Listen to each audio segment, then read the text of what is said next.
Yes sir. Okay बेटा, मेरी yes आवाज़। सर। जी बेटा, मेरी आवाज़ सुन सकते हैं सब लोग? जी सर, आ रही है आपके पास। Okay, thank yes you. Sir. तो अटेंडेंस का बेटा मैंने क्वेश्चन पोस्ट कर दिया, वो काइंडली आपने उसको रिप्लाई कर देना। तो आई थिंक लेट्स बिगिन। लोग हमें ज्वाइन करते रहेंगे, कोई मसला नहीं है। तो लास्ट टाइम जी हमने, नोट कीजिए, स्टार्ट किया था ये वाला टॉपिक। तो हम बात कर रहे थे लैंग्वेज मॉडल। बेसिकली क्या होता है, प्रोबेबिलिटी डिस्ट्रीब्यूशन होती है वर्ड कैरेक्टर्स की। मैं क्विकली गो थ्रू करूंगा जी, बिकॉज हम ये लास्ट टाइम सारा कर चुके हैं। जैसे एक एग्जांपल यहाँ पर है, एक सेंटेंस है, उसकी क्या प्रोबेबिलिटी है, एंड द अदर सेंटेंस उसकी क्या प्रोबेबिलिटी है। प्रोबेबिलिटी ज़ीरो मीन्स कि वो कॉर्पस में वो सेंटेंस जो है वो एग्जिस्ट ही नहीं करता, किसी भी फ्रीक्वेंसी में आए ही नहीं है, उसका सिंगल इंस्टेंस भी कॉर्पस के अंदर जो है वो अवेलेबल नहीं है। ठीक है। एंड फिर हमने कहा था जी कि हम ये प्रोबेबिलिटी असाइन कैसे करेंगे, और इसकी रीज़न क्या थी। बिकॉज बहुत सारी एप्लीकेशंस हैं जो डिपेंड करती हैं इसके ऊपर, वो उनकी यहाँ पर जो है वो गिवन हैं वो एप्लीकेशंस। तो फिर हमने, अगर आपको याद हो तो फिर हमने देखा था कि जी प्रोबेबिलिटी कैलकुलेट कैसे करते हैं। तो यहाँ नोट कीजिएगा कि प्रोबेबिलिटी जो होती है वो आने वाला नेक्स्ट वर्ड जो है वो प्रीवियस वर्ड की प्रोबेबिलिटी के ऊपर या उनके अकरेंस के ऊपर डिपेंडेंट होता है। तो ये एक एक्चुअली जो है कंडीशनल प्रोबेबिलिटी है। इसको कैसे कैलकुलेट करते हैं इसकी भी हम जो है वो प्रीवियस आई थिंक लेक्चर के स्टार्ट में हमने काफ़ी वो जो था वो देखा था। तो ये जो है, ये जो प्रोबेबिलिटी वाला ये जो लास्ट हमें यहाँ सेंटेंस नज़र आ रहा है, this is actually called the language model. तो फिर हमने देखा था जी इसको जो है कंप्यूट कैसे करते हैं। चेन रूल जो है प्रोबेबिलिटी का वो यूज़ होता है। So this is an example. जैसे अगर हमने कोई चार वर्ड हैं ए बी सी डी, उनकी प्रोबेबिलिटी फाइंड करनी है, तो वी कैन सी हेयर कि उनकी आप प्रोबेबिलिटी जो है वो किस तरह से फाइंड कर सकते हैं। एंड तो ये एक और एग्जांपल थी कि जॉइंट प्रोबेबिलिटी कैसे निकालते हैं, जो एक सेंटेंस यहाँ गिवन है। तो अगेन हम यहाँ पर नोट कीजिएगा, first word then second word given that, उससे पहले कौन सा वर्ड है, एंड सो ऑन। और इन तमाम को हम आपस में मल्टीप्लाई प्रोबेबिलिटीज़ की कर देंगे।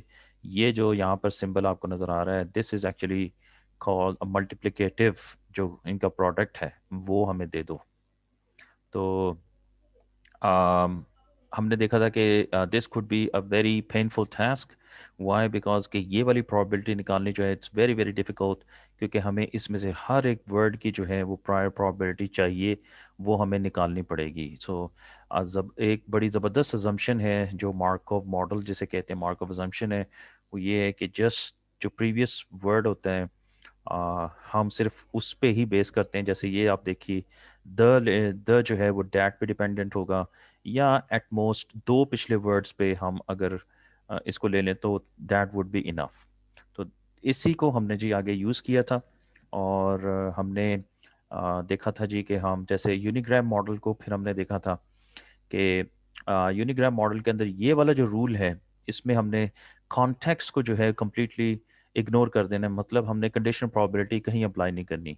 कॉन्टेक्स्ट यही होता है कि एक आने वाला वर्ड जो है वो पिछले वर्ड पे डिपेंडेंट है, लेकिन यूनिग्राम मॉडल के अंदर वो हम कंसिडर नहीं करते हैं।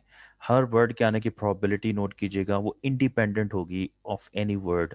तो इसको बेटा निकालने का तरीका ये होता है कि हम तमाम जो वर्ड्स हैं उनकी प्रोबेबिलिटी को इंडिपेंडेंटली आपस में मल्टीप्लाई कर देंगे।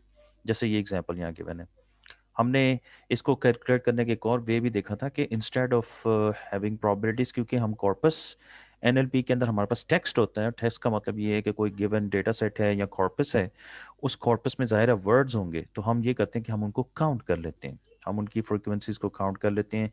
और देन प्रोबेबिलिटी जो निकालने का मैकेनिज्म होता है, फॉर्मूला होता है, वो ये है, जिसकी डिफरेंट एग्जांपल्स यहाँ गिवन है कि जो वर्ड की अपनी जो आने की जो काउंट होता है, डिवाइड कर देंगे उसको the sum of all the words जो यहाँ पर हैं। जैसे 14 वर्ड्स हैं जी यहाँ पर, अगर आप इनको काउंट करें इंक्लूडिंग द डॉट्स, तो फुल स्टॉप है इंक्लूडिंग दैट, तो ये 14 वर्ड्स हैं।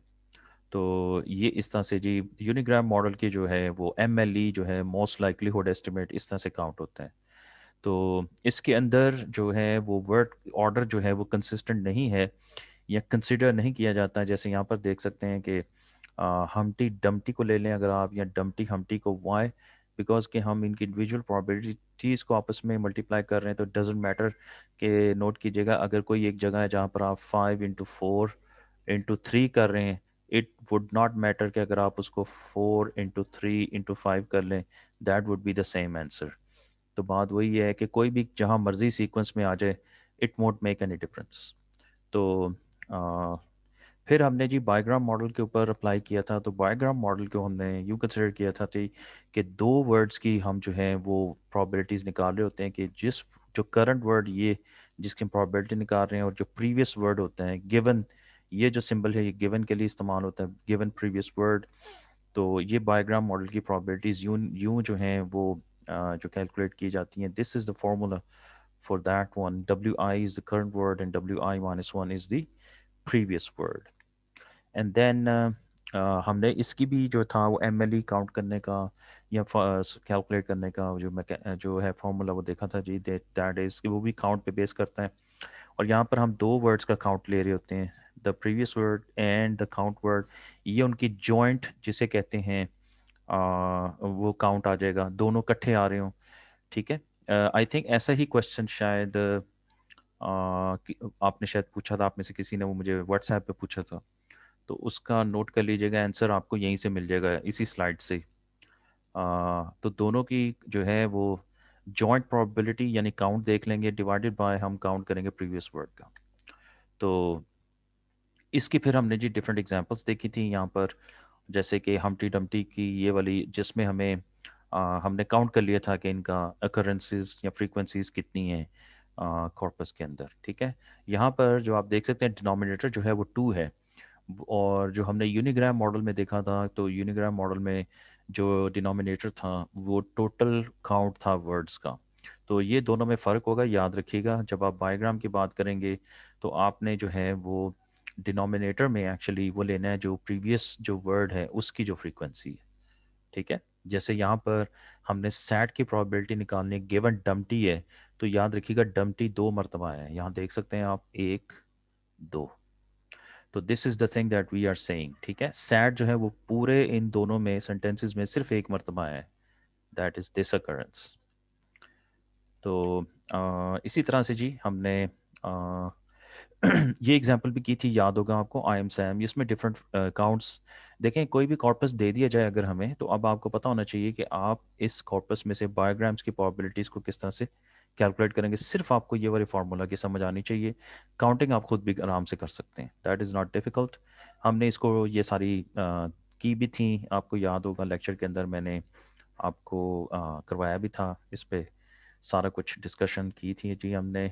उसके बाद जी हम इसी मॉडल को जो है वो ट्राईग्राम्स, इवन भी अगर और एक्सपेंड करना चाहें, एक्सटेंड करना चाहें, 4 ग्राम्स 5 ग्राम्स एक्सेट्रा। तो लेकिन उसमें इशू आ जाता है जी कि वही बात याद कीजिएगा, जो लॉन्ग डिस्टेंस जो डिपेंडेंसीज हैं, जैसे ये देखें द कंप्यूटर एक्चुअली क्रैश्ड है।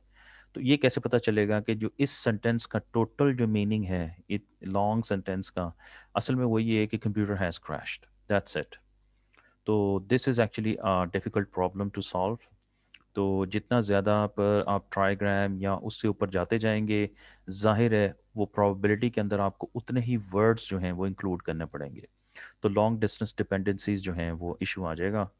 तो मार्क ऑफ अजम्पशन जी हमने की थी, याद कीजिए, वो वही बात आ रही है। मोस्ट वाइडली यूज जो हैं वो यूनिग्राम, बायोग्राम्स एंड ट्राईग्राम्स यूज़ होते हैं जी। और यहाँ पर ये एग्जांपल थी जी बायोग्राम्स की, अगर आपको याद हो, एक सिंपल एक मैट्रिक्स बनाया हुआ है, फर्स्ट वर्ड एक जगह पे होता है, सेकंड वर्ड एक जगह पे होता है। इसी तरह अगर आपको कोई टास्क दिया जाए तो आपने भी यही करना है कि इसी तरह का एक मैट्रिक्स बना लेना अपने लिए। जितने वर्ड्स हैं उनको आपने कॉलम वाइज भी नोट कर लेने हैं यहाँ पर, और वही वर्ड्स आपने जो हैं वो इधर रो वाइज भी देख सकते हैं करके। उसके बाद आपने यहाँ पर उनकी फ्रीक्वेंसीज जो हैं आपको जो नज़र आएंगी कॉर्पस में, वो आपने जो है वो लिस्ट डाउन कर लेनी है। इधर आपको एन जो है वो size of the vocabulary that we are using. Okay. तो वोकैबुलरी क्या होती है और उसको कैलकुलेट कैसे करते हैं, इस पे भी हम आते हैं। तो ये आई थिंक लास्ट एग्जांपल जो थी, अगर मुझे याद हो, जिस पे हमने एंड किया था, तो वो ये थी कि एक हमें कॉर्पस दिया गया था। ये एग्जैक्टली वही चीज़ है जो अभी मैंने आपको बताई है, कि जिसके अंदर ये कुछ वर्ड्स दी गिवन थे, और वही हमने एक कॉलम वाइज ले ली, और उन्हीं को ही जी हमने इधर रो वाइज लेके देन ये उनकी फ्रीक्वेंसीज गिवन थी। इसमें देखिएगा कि काफ़ी जो हैं वो ज़ीरो भी हैं, इसका मतलब ये है कि आई के बाद टू जो है वो कभी नहीं आया इस कॉर्पस में। और आई के बाद चाइनीज़ जो है वो भी नहीं आया, आई के बाद फूड भी नहीं आया, आई के बाद लंच भी नहीं आया, एंड सो ऑन। तो इसी तरह से आई के बाद आई जो है वो 5 टाइम्स आया है। आई के बाद लेट्स से ईट जो है वो 9 टाइम्स आया है। आई के बाद स्पेंड जो है वो 2 टाइम्स आया है। तो I want, I eat, I spend, something like this. Okay, ये टोटल जो है हमें एन दे दिया गया है, ये 9222 सेंटेंसेज हैं।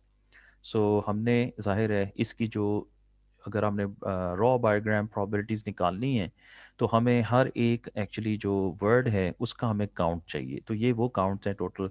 और हमने उसके बाद ये प्रोबेबिलिटीज़, अगर आपको याद हो तो ये मैंने आपको कैलकुलेट भी करवाई थी मेरे ख्याल में लेक्चर के दौरान।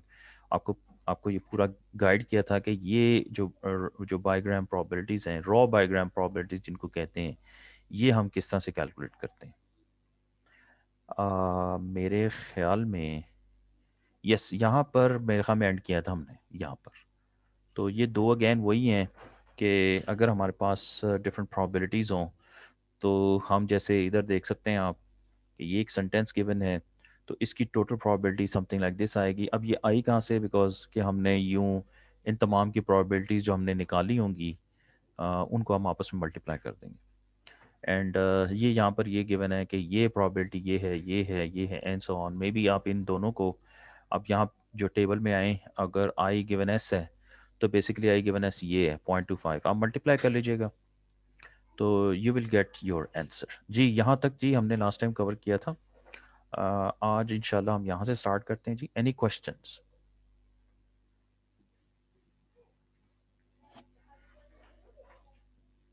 मैंने वो पिछला जो लेक्चर था वो भी क्विकली गो थ्रू करवा दिया जी आपको।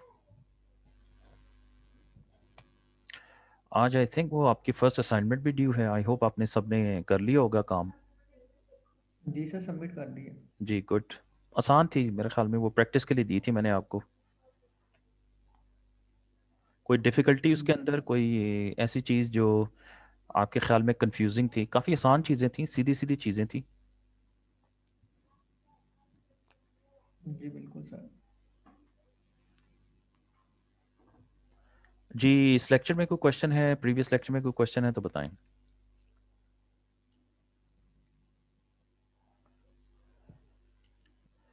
ओके, नो क्वेश्चंस जी, एनीवन? That's good. चलें शुरू करते हैं जी आगे।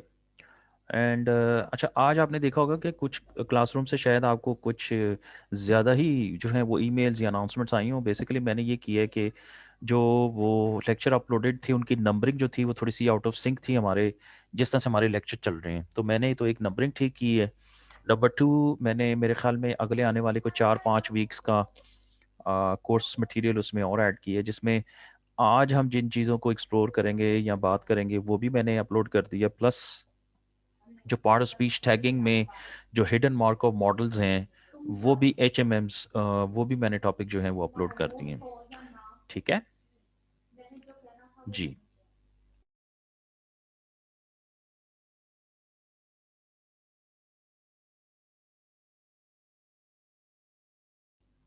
जी बेटा, कोई क्वेश्चन है तो बताएं, वरना फिर हम स्टार्ट करते हैं जी पार्ट ऑफ स्पीच टैगिंग।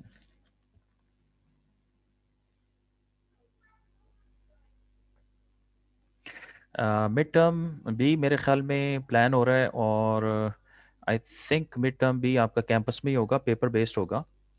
तो ये जी जी प्लीज़। सर, ये मैं रजिस्टर्ड हुआ हूँ लेट अभी कोर्स में। ये मेरी फर्स्ट क्लास है सर इस कोर्स जी में। जी जी जी। तो सर वो एक तो ये थोड़ा सा सर अटेंडेंस का था काइंडली, और दूसरा ये जो अभी क्विज़ेज वगैरह हो गए हैं सर, मेरी तो क्लास ही ये फर्स्ट है। अच्छा, बाकी ये तो मैं मैं वीडियो आपको बेटा सबके सामने इसका बड़ा स्ट्रेट फॉरवर्ड आंसर देता हूँ। अटेंडेंस आपने जाके स्टूडेंट अफेयर्स जो ऑफिस है या जो SFC है उनको कहना है, वो आपकी एडजस्टमेंट करेंगे। टीचर्स नहीं कर सकते हैं। ठीक है, जिस दिन से आपकी इनरोलमेंट हुई है, जैसे आज आपका फर्स्ट लेक्चर है, तो या नोट कीजिए, अगर आप क्लासरूम पे बेटा आप इनरोल्ड हैं तो आपको क्लासरूम से एक ईमेल आ गई होगी कि आप अटेंडेंस लगा दें। तो पहली बात तो जी ये कि सर। आप अटेंडेंस लगा दें। पिछली अटेंडेंसेज आपकी एडजस्ट नहीं होंगी, नंबर 1। नंबर 2, क्विज और असाइनमेंट जो गुजर गए हैं वो गुजर गए हैं बेटा। आज से ऑनवर्ड्स की आप बात करें, सीधा जवाब है बेटा इसका, नो फेवर्स टू एनीवन। ठीक है ठीक जी। सर। अब आपने कवर कैसे करना है, that would be a challenge for you. मैं ये आपको बता दूं because we have I think covered a lot of things. और पता नहीं कि ये जो आज की बात भी अभी तक हुई है आपने इसको कितना ग्रैब किया है, बिकॉज आई डोंट नो, क्योंकि काफ़ी स्टैट्स भी इन्वॉल्व थी और मेरे ख्याल में मैंने पूरी कोशिश की है कि जितना भी बैकग्राउंड स्टैट्स का इस कोर्स में क्लास को चाहिए, आई थिंक वो हमने कवर किया था। चलें, और तमाम रिकॉर्डिंग्स ये अवेलेबल हैं, if you want to please go through all of those recordings, ठीक है, ऑन योर ओन। आपको वैसे काफ़ी थोड़ी सी जो है ना वो आप करनी पड़ेगी, एफर्ट करनी पड़ेगी, ठीक जी है जी। ठीक सर, थैंक यू। जी ओके जी, let's begin. Part of speech tagging. Now what is part of speech tagging? अगर कोई एक वर्ड आ रहा है सर जी सर जो ये जो मिड होंगे जी ये 1 फरवरी के बाद होंगे, जैसे गवर्नमेंट ने अनाउंस किया था कि जो यूनिवर्सिटीज है वो 1 फरवरी बेटा के मुझे बाद कोई ओपन पता होंगे। नहीं है कब होंगे कब नहीं होंगे। मिड टर्म आपका होगा और वो कैंपस में होगा और पेपर पे ही होगा, ठीक है। ठीक है उसकी सर। तैयारी आपने बेटा रखनी है, ओके सर। और तैयारी से मुराद है कि सही वाली तैयारी आपने रखनी है, ठीक है। जी सर। समझ आई ना? मेरा बेटा फर्ज यस है सर, आपको यस। गाइड कर देना वक्त से पहले, ताकि आप जो हैं वो प्रेप मोड में चले जाएं और ये ना कहें कि जी हमें टाइम नहीं मिला या हम मतलब जो भी है, ठीक है। तो प्रेप करनी बेटा शुरू कर ओके दें। सर। जी, वो कब होता है बेटा कब नहीं होता ये मुझे भी आइडिया नहीं है। कभी भी अनाउंस हो सकता है और कभी भी हो सकता है, इसलिए बेटा आप अपनी तैयारी रखें। Okay, part of speech tagging क्या होती है, नोट कीजिएगा। वी हैव ए सेंटेंस, ये जैसे ये एक सेंटेंस है, Paul Krugman, a professor at Princeton University, was awarded the Nobel Prize in economics on Monday. So we have here कुछ नाम है, जैसे पॉल क्रुगमैन है, इसी तरह प्रिंसटन यूनिवर्सिटी जो है ये भी कोई नाम है एक यूनिवर्सिटी का। इनफैक्ट दुनिया की बेस्ट यूनिवर्सिटी मानी जाती है प्रिंसटन, अगर आपने मैथमेटिक्स पढ़ना है तो। और इसी तरह से ऑपरेशंस रिसर्च में भी मेरे ख्याल में सबसे ज़्यादा शायद और नोबेल प्राइज़ इनके पास है। तो नोबेल प्राइज़ भी, नोबेल एक नाम है जिसके नाम पे ये प्राइज़ है। इकोनॉमिक्स भी एक नाम है अगेन किसी फील्ड का, और मंडे भी जो है वो भी किसी चीज़ का नाम है। अब इस सेंटेंस में ये रिकग्नाइज करना कि पॉल क्या है, क्रगमैन क्या है, ए क्या है, प्रोफेसर क्या है, एट क्या है, प्रिंसटन क्या है, यूनिवर्सिटी क्या है, this is essentially a necessary task, ताकि हमें पूरे के पूरे सेंटेंस की जो है वो अंडरस्टैंडिंग हम बना सकें। अगर आपको याद हो तो हम हमें जब से ये कोई भी लैंग्वेज सिखाई गई है, चाहे इंग्लिश है चाहे उर्दू है, तो जाहिर है पहले हमें अल्फ़ाबेट सिखाए गए, फिर हमें एक एक वर्ड सिखाए गए, फिर हमें वर्ड्स की एक सीक्वेंस सिखाई गई कि वो जो याद कीजिए वो सब्जेक्ट वर्ब और ऑब्जेक्ट वो वाला सीक्वेंस। तो हमने अब मशीन को वही सारा नॉलेज देना है, और हमने अगर मशीन को कोई सेंटेंस देना तो हम ये चाहेंगे कि मशीन जो है या कंप्यूटर जो है या हमारे जो एल्गोरिदम्स हैं वो ये डिटेक्ट कर सकें कि इसमें नेम क्या है, इसके अंदर एडजेटिव कौन से हैं, इसके अंदर मे बी वर्ब कौन से हैं, इसके अंदर और चीज़ें क्या हैं। सो वो वाला टेस्ट जो है बेटा उसको कहते हैं part of speech tagging, POS, ठीक है। POS टैगिंग का मतलब है कि एक सेंटेंस में जो गिवन वर्ड्स हैं वो किस फैमिली ऑफ, समझ लीजिए, ग्रामर से बिलोंग करते हैं। जैसे यहाँ पर आप देख सकते हैं इधर नीचे, तो ये NN नाउन है, इधर NNP प्रॉपर नाउन है। आई थिंक आपको नाउन और प्रॉपर नाउन में फ़र्क पता होना चाहिए, क्यों जी? पता है जी नाउन और प्रॉपर नाउन में फ़र्क क्या होता है? मैंने कहा चलें सबसे आसान चीज़ पूछ लेते हैं, यस सर। क्या फ़र्क है जी?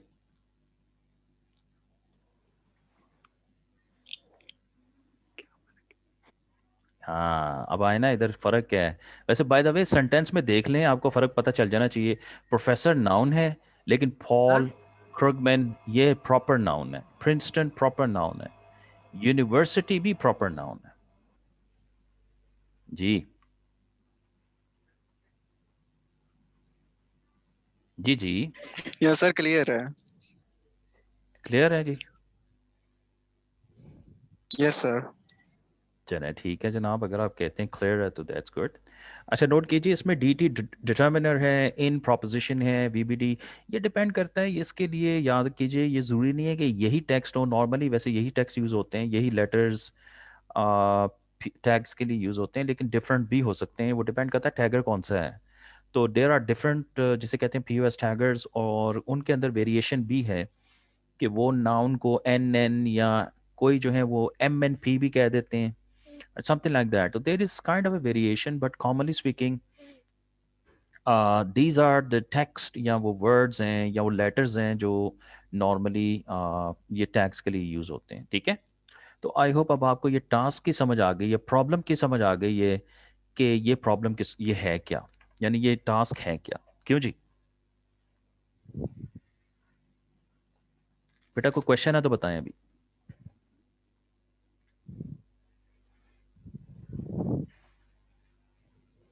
जी बेटा, अभी तक कोई क्वेश्चन है तो बताएं कि आप ये समझिए कि इस स्लाइड पे क्या बात हो रही है.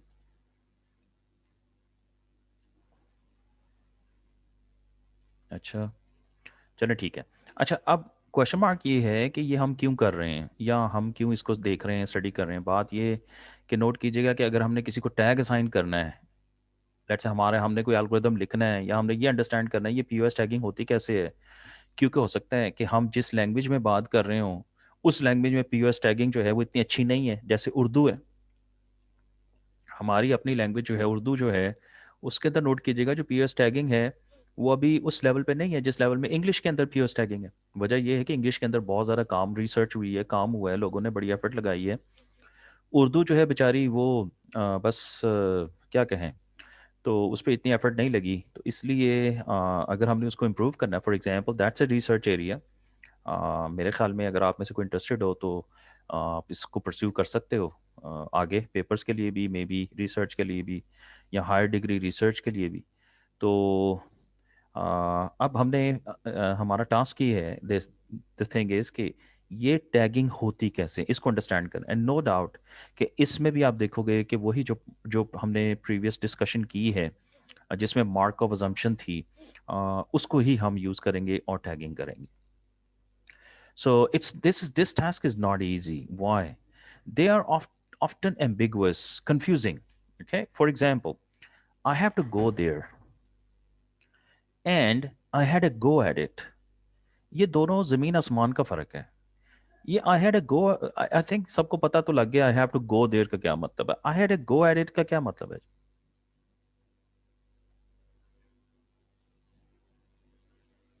इसका क्या मतलब है? अच्छा, ये बड़े से बड़ी मज़ेदार चीज़ है कि आप एनएलपी पढ़ा रहे हैं और आप इंग्लिश के अंदर, जाहिर है मजबूरी, अब क्या करें, इंग्लिश के अंदर जो एग्जांपल्स हैं, ज़ाहिर सेंटेंसेस हैं, उनको आप देखेंगे और जो ऑडियंस है आपकी, लेट्स से कि वो ऐसा ना हो, अल्लाह ना करे, कि उसको ये सेंटेंस का मीनिंग ही नहीं पता. इसका मतलब है पहले उनको इंग्लिश सिखाएं फिर उनको आगे लेके चलें, है ना. जी, I had a go at it का क्या मतलब होगा?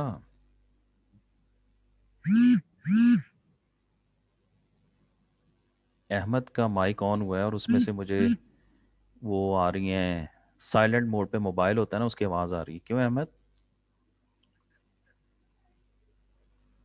अच्छा यार, आई had a go at it का मतलब होता है कि मैंने एक अटेम्प्ट की है, ट्राई की है मैंने. Maybe I had a go at it, मैंने क्रिकेट सीखने की कोशिश की है, मैंने स्विमिंग करने की कोशिश की है, मैंने कोई गेम खेलने की कोशिश की. आई had a go at it, मैंने ट्राई करने की कोशिश की. नोट कीजिएगा वर्ड गो है, गो का दो डिफरेंट मीनिंग्स हैं. यहाँ पर है जाना, यहाँ पर है किसी चीज़ को अटेम्प्ट करना, दो डिफरेंट मीनिंग्स. यही वजह है कि पीओएस टैगिंग इतनी आसान नहीं है. अब आप कहेंगे जी गो जो है वो हमेशा वर्ब के सेंस में यूज होता है. No no no, that's not necessary. We need to look at the context. हमें देखना पड़ेगा कि ये गो जो है या कोई भी वर्ड है ये किस सेंस में यूज हो रहा है. The million dollar question, how. तो राइटिंग रूल्स मैनुअली जो है, एक तरीका तो ये है कि हम वो तमाम रूल्स जो हैं, जो ग्रामर के रूल्स हैं, ठीक है ना, उनको कोड में लिखना शुरू कर दें. जी ये वर्ड इधर आएगा तो इससे पहले ये होना चाहिए, इसके बाद ये होना चाहिए, तो फिर इस वर्ड को ये टैग करना है. अगर ये वर्ड यूं आएगा, इससे प्रीवियस ये आ गया, उसके बाद आगे ये आ गया, तो फिर इसको यूं टैग करना चाहिए. तो forget about that, because there will be too many rules. और एक ये भी चीज़ हो सकती है कि हो सकता है आप कोई ना कोई रूल मिस भी कर जाएं, तो फिर उस सेंस में एक्यूरेसी आपकी बहुत ज़्यादा इफेक्ट होगी. इसका मतलब ये है कि हमें किसी और चीज़ की तरफ जाना है, हमें मशीन की जो है उसकी तरफ जाना है, उस रूल मैनुअल रूल बेस की बजाय हमें मशीन बेस्ड अप्रोच की तरफ जाना है. तो does our language model prefer good sentences और बैड वंस? फॉर एग्जांपल, ये नोट कीजिएगा, these are some different examples. For example sometimes ये भी होता है कि रियल या फ्रीक्वेंटली ऑब्जर्व वर्ड को ज़्यादा जो है वो फ्रीक्वेंसी या प्रोबेबिलिटी असाइन होती है। इसी तरह से ज़ाहिर है कॉर्पस के अंदर जो अनग्रामेटिकल वर्ड्स हैं या रेयरली ऑब्जर्व सेंटेंसेस हैं, उनकी कम फ्रीक्वेंसी जो है उनको असाइन होती है। तो इसका क्या मतलब है कि क्या हमारा जो कॉर्पस है या हमारा मॉडल है वो हम कहेंगे वो बिल्कुल ठीक है। इसमें तो हम नीचे नज़र आ रहा है ये एक बायस है, जो एक आपको नज़र आ रही है। बायस होता है फेवर करना किसी चीज़ को। तो हम इसमें के अंदर बायस है, फेवरिंग कर रहे हैं कि वो वर्ड्स जो ज़्यादा जिसे कहते हैं फ्रीक्वेंसी में हमारे कॉर्पस में आते हैं, हम उनको हायर प्रोबेबिलिटी देते हैं बिकॉज वो हमें काउंटिंग ज़्यादा है उनकी। दूसरे नंबर पे हमारे पास वो वर्ड्स हैं जो शायद जो आजकल स्लैंग बहुत ज़्यादा यूज़ होती हैं। मसलन आप कहते हैं जी सेल्फ़ी, ये सेल्फ़ी तो कोई ग्रामेटिकल वर्ड ही नहीं है, ये तो अजीब सा एक नया वर्ड है। तो अगेन या ऐसे वर्ड्स जो बहुत कम आते हैं उनको हम कम प्रोबेबिलिटी देंगे। वाई, हमें पता है जी हम काउंटिंग की बेस पर हमारा सारा जो अभी तक काम है, नोट कीजिए, जो पीछे हम स्टडी करके आ रहे हैं उसमें यही था कि हम काउंटिंग करेंगे। और काउंटिंग किस चीज़ की करेंगे? फ्रीक्वेंसीज की करेंगे। तो जाहिर है जिन वर्ड्स की काउंटिंग ज़्यादा होगी उनकी उनकी ओवरऑल प्रोबेबिलिटी भी ज़्यादा होगी। जिनकी काउंटिंग कम होगी जाहिर है उनकी प्रोबेबिलिटी भी कम होगी। अब ज़ाहिर है इस काम को करते कैसे हैं जनाब? हम फिर अपने पैरामीटर्स को ट्रेनिंग सेट, ये वही machine learning, classical machine learning वाली बातें आ गई हैं कि हम एक ट्रेनिंग सेट बनाते हैं और मशीन को ट्रेन करते हैं उसके ऊपर। और फिर हम उसे एक ब्लाइंड डेटा सेट देते हैं। ब्लाइंड से मुराद ये ऐसा डेटा सेट देते हैं जो उसने कभी नहीं देखा होता, अनसीन, और उसको टेस्ट सेट कहते हैं। और उसके बाद हम देखते हैं कि उसको ये ब्लाइंड सेट अगर दिया जाए तो इस ब्लाइंड सेट पे हमारा जो मॉडल हमने बनाया है या जो अभी तक हमने समझ लीजिए मशीन के लिए जो एल्गोरिदम बनाया है उसकी एक्यूरेसी कितनी आ रही है। और उस एक्यूरेसी के लिए फिर हम ये करते हैं कि फिर हम जज करने के लिए कुछ ना कुछ इवैल्यूएशन मैट्रिक लेते हैं। और इवैल्यूएशन मैट्रिक से मुराद ये बताओ कि कितना अच्छा ये डिटेक्ट कर रहा है, बुरा डिटेक्ट कर रहा है, और बहुत सारे इसमें मैट्रिक्स हैं। एक्यूरेसी भी एक मैट्रिक्स है, एंड सो ऑन। तो ये क्लासिक मशीन लर्निंग वाली बातें वही आ गई। आई थिंक सब लोगों को इनका पता होगा। जहाँ पर कोई ऐसी बेटा बात है जो आपको समझ नहीं आ रही है, प्लीज़ मुझे बता दीजिए।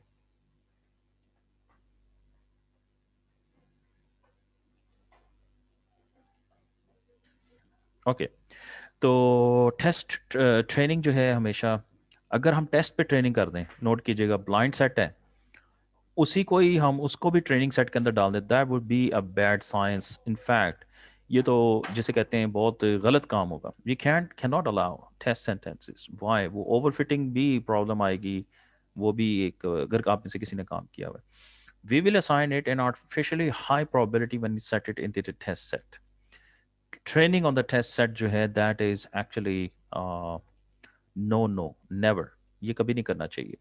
क्योंकि अगर आपने वो जो ब्लाइंड सेट था या अननोन या अनसीन डेटा था वो भी उससे दे दिया और आपने कहा जी इसको भी ट्रेन कर लो, तो फिर तो शायद वो मॉडल कोई और, अगर आप अनसीन डेटा उसको दे देंगे तो उस पर उसकी एक्यूरेसी बहुत पुअरली भी, जिसे कहते हैं ना, वो पुअर भी हो सकती है।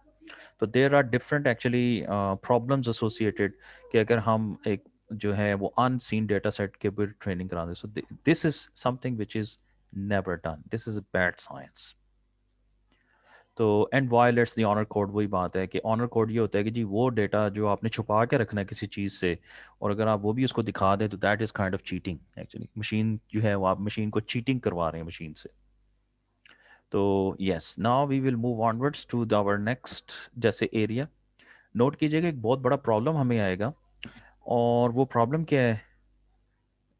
Need to go back to few slides. ये तो ज़रा यहाँ पर देखिएगा, ये वाली एक्चुअली, अगर आप इसमें आ जाएं, let me erase all of these.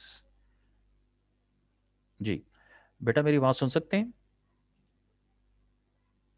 Ji sir, आ रही यस है। सर। कोई क्वेश्चन है अभी तक तो बताएं। बड़ी खामोश क्लास है आज, अल्लाह खैर करे। यार वैसे आप इतनी खामोशी से सारे लेक्चर अटेंड करते हैं यार, क्या बात है फिर तो। आपका दिल नहीं करता कि आप बात करें, आप बोलें, आप कोई उल्टा उल्टा ही सवाल कर दें यार, हैं? नहीं? ऐसा मुझे आप लोगों से मिलने का ना बड़ा शौक हो रहा है, यकीन करें। मुझे फिजिकली प्रेजेंस जो है ना वो बड़ी ज़रूरी हो गई है। चलें, नोट कीजिएगा इस डेटा सेट में एक इशू है, वो ये है, और वो इशू क्या करता है अभी आपको उसका एक कॉन्सिक्वेंस या नेगेटिव इफेक्ट दिखाते हैं। उसका एक समझ लीजिए, वो क्या कहते हैं, मेडिसिन वो गलत खा ले तो क्या होता है, उसका क्या हो जाता है अगर कोई गलत मेडिसिन खा ली जाए। तो वो ड्रग रिएक्शन हो जाता है। Exactly, reaction is something which is not good, उल्टा। अच्छा, नोट कीजिएगा इधर जो प्रॉब्लम है ना वो ये है जीरोस की। ये जीरो बड़े खतरनाक हैं, क्योंकि जब आप कोई प्रोबेबिलिटी कैलकुलेट करोगे ना, तो इनमें से कोई अगर आ गया, कोई इनमें से वर्ड आ गया और जिसके अंदर ये वाली चीज भी है, तो आपका रिजल्ट आ रहा है जी, आप नंबर्स को कैलकुलेट कर रहे हैं, एकदम कहीं पे जीरो आ गया, तो फिर क्या होगा सारा जीरो हो जाएगा। जी, सारा शून्य हो जाएगा, शून्य। तो अब ये है क्या और इसका हमने करना क्या है, that is actually the core, जिसे कहते हैं ना, जो आज के हमारे सारे लेक्चर की डिस्कशन होगी वो इसी पे होगी कि हमने इन जीरोस का क्या करना है। ठीक है, तो बेस मैंने आपको थोड़ा सा बता दी है कि इशू क्या आने वाला है, और अब उसको देखते हैं गौर से। नोट कीजिएगा ये एग्जांपल। ओके, ट्रेनिंग सेट क्या है जी हमारे पास, denied the allegations, denied the reports, denied the claims, denied the request. Okay, ठीक है जी, ये इस पे जी हमने ट्रेनिंग करवा दी। और हमारे पास एक टेस्ट डेटा सेट है जिसमें है denied the offer, denied the loan. ठीक है, नोट कीजिएगा ये दोनों जो हैं ये इधर एग्जिस्ट नहीं करने चाहिए ट्रेनिंग में। ओके, अगर अब हम इसे बात करें कि डिनाइड द ऑफर सोचें, तो उसकी जो प्रोबेबिलिटी आएगी वो जीरो देगा। क्यों? ये ट्रेनिंग के बाद की बात हो रही है, याद रखिएगा। इसको समझने की कोशिश करें जी। ये सेंटेंसेस हैं जी जो हमारे पास ट्रेनिंग में है, और सपोज दैट इनकी प्रोबेबिलिटीज भी गिवन है। ये वो सेट है, टेस्ट सेट, जो अभी हमने मशीन को लेट से नहीं दिया, अननोन है मशीन के लिए, अनसीन है। अब हम करते क्या है कि हम मशीन से पूछते हैं जी मुझे ये बताओ कि डिनाइड द ऑफर जो है, या ऑफर की प्रोबेबिलिटी क्या होगी कि उससे पहले डिनाइड द को जो है वो वर्ड्स पहले आ चुके हैं, तो वो तो जीरो कह देगी। वाई?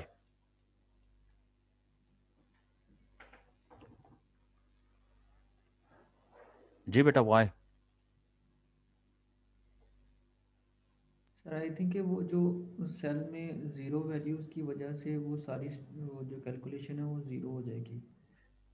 इसका बेटा आसान जो सवाल जवाब है बेटा वो ये है कि आप ऑब्जर्व कीजिएगा कि इधर इस सारे ट्रेनिंग डेटा में कहीं पे भी ऑफर नाम की कोई जो है वो वर्ड या स्टेटमेंट नहीं है। यानी जो बेसिकली जो ट्रेनिंग हमने की है उसमें हमने डिनाइड द तो है, लेकिन एलिगेशंस, रिपोर्ट्स, क्लेम्स और रिक्वेस्ट की बात की है, हमने ऑफर की बात नहीं की है। और जहां पर हम कोई अननोन चीज दे देंगे, जाहिर है उसने क्योंकि ऑफर नहीं देखा हुआ, ऑफर के आने की जो समझ लीजिए काउंट है, काउंट ऑफ ऑफर इस केस में यूं समझ लीजिए, मैं यूं कर देता हूं, इधर जो काउंट ऑफ ऑफर है बेटा वो है, क्या है जी, ज़ीरो। जीरो। तो बेटा उसका नतीजा ये निकलेगा कि जब आप उसको कहेंगे कि मुझे ये इस सेंटेंस की प्रोबेबिलिटी बताओ, तो बेटा वो जीरो देगा। क्या ये बात ठीक है? क्या जीरो देना चाहिए उसको? हमने तो कहा है कि जी हम तो मशीन को दुनिया जहां का तमाम जो चीजें हैं, वो ट्रेन कर देंगे, और उसके बाद कोई उसको ऐसी चीज देंगे, सोचें, जो उसने कभी नहीं देखी हुई, और वो हमें क्लासिफाई करके देगा जनाब कि ये जो है मेरी नजर में क्या है। हम उससे जीरो थोड़ी मांग रहे हैं, जीरो का मतलब है आई डोंट नो। ये तो मशीन कह रही है सॉरी आई डोंट नो, ये तो हमारे लिए एक्सेप्टेबल ही नहीं है। तो दरअसल जो पॉइंट है जो आपने देखना है वो ये है कि जो जीरोस की हेडिंग लगी हुई है ना, इसका क्या नुकसान होता है। देखिए जो यहाँ पर जो चीज़ नहीं है, अगर आप उसको दे दोगे, तो नो डाउट जो अभी तक हमने मॉडल स्टडी की है, अभी तक ये रिमेंबर दैट, मैं जनरली मशीन लर्निंग की बात नहीं कर रहा हूँ, मैं बात कर रहा हूँ बायग्राम मॉडल की, जो हम प्रोबेबिलिटीज़ का जो यहाँ पर वो अप्लाई कर रहे हैं। तो उसमें जनरली स्पीकिंग अगर कोई काउंट में नहीं है, ऑफ कोर्स उसकी प्रोबेबिलिटी ज़ीरो होगी, उसका काउंट ज़ीरो होगा और उसकी प्रोबेबिलिटी भी ज़ीरो होगी। जैसा अभी हम वो जो रेस्टोरेंट वाला डेटा सेट उसमें देखा था कि बहुत सारे वर्ड्स की जो काउंट थे वो ज़ीरोस थे। ठीक है, अब ये एक बहुत बड़ा इशू है। हमें ज़ीरो की वैल्यू नहीं चाहिए, हमें तो फिर भी कोई ना कोई प्रोबेबिलिटी चाहिए मशीन से। अब करेंगे क्या? तो अब उसका इशू क्या है? इशू यही है, नोट कीजिएगा, zero bigram probability bigrams with zero probability. ठीक है, तो वही बात आ गई, mean we will assign zero probability to test set. तो क्या ये टेस्ट सेट को ज़ीरो प्रोबेबिलिटी आपको देनी चाहिए? This is the question mark. क्या आप उसको कोई अननोन मसलन एग्जाम्पल देते हैं और मशीन आपको कहे सॉरी मुझे नहीं पता इस चीज़ का, इसका मतलब आपकी ट्रेनिंग पुअर है, आपने मशीन को सही तरीके से ट्रेन ही नहीं किया हुआ। ठीक है, तो we cannot compute perplexity sorry, ये जो है ना वर्ड ही ओखा सा है। और परप्लेक्सिटी का मतलब होता है किसी सब्जेक्ट को अंडरस्टैंड करने की एबिलिटी हमारी जो है वो हम अंडरस्टैंड ही नहीं कर सकते हैं। वजह यह है कि हम किसी भी चीज़ को ज़ीरो पे डिवाइड नहीं कर सकते। तो जी लेस देन 1 मिनट है जी, प्लीज़ इसी लिंक को दोबारा ज्वाइन कर लीजिए, हम यहीं से आगे कंटिन्यू करेंगे। Thank you.